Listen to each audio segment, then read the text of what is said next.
সকাল সকাল ঘুম থেকে উঠে আমি চলে এসেছিলাম নদী দেখতে।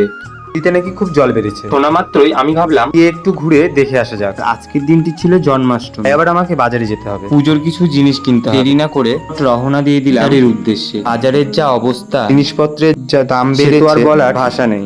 ও কি আর করা যাবে, সে তো জিনিস কিনতেই হবে। প্রথমে ঢুকেই আমি পুরো জিনিসপত্র কিনতে শুরু করলাম। দেখে আমি বুঝতে পারছি কোনটা নেবো আর কোনটা না। সবগুলোই ভালো লাগছে। কুকুরটা আমি নিয়ে জামা পছন্দ করার পালা। আমি গোপালকে সব কালারেরই জামা পরিয়ে, সাদা কালারটাই পরানো হয়, বেশি আর না দেখে সাদা কালারটাই নিয়ে বাজার কমপ্লিট করে এবার চলে আসলাম। দইকে আমি নেব 3টি জিনিস, দই, ছানা ও মাখন। এই ছানা মাখন নিয়েই আমি চলে গেলাম মিষ্টির দোকানে। মিষ্টির দোকানে গিয়ে তো অবস্থা খারাপ, মতো লাইন দিয়ে নিতে হয়েছে। বেলা হয়ে গেছিল, একটু খিদে। আমি ভাবলাম একটু পরোটা খাওয়া যাবে, কি আর করা যাবে, কি শেষ তো হয়ে রুটি খেতে হলো। রুটি আমি একদম ভালোবাসি না। খাওয়া দাওয়া করে চলে আসলাম ছাদের উপরে। যাকে দেখছো ওর নাম গুটির আওয়াজ পাওয়া মাত্র ছাদের উপরে চলে যায়। বাড়িতে ঢুকতে না ঢুকতে এটা প্রতিদিনের কাজ। ফিরে আসা মাত্রই খোলার সঙ্গে সঙ্গে শুরু হয়ে যায় ওর লম্পঝম্প। আমি ওকে বললাম হয়েছে তোমার আদর করা, এবার একটু ঘুরে আসো। বলা তেমন কাজ, ও চলে গেল। তারপরে আমি চলে গেছিলাম বাসন মাজতে। আমার আগের দিনের বাসনগুলো মাজা হয়নি। তাড়াতাড়ি করে বাসন মেজে স্নান করে শুরু করলাম পুজোর জোগাড়। প্রথমে গোপালকে ঘি, মধু, ছানা মাখন দান করিয়ে নিলাম। তারপরে গাটা মুছে রেডি করানোর জন্য বসিয়ে রেখেছি।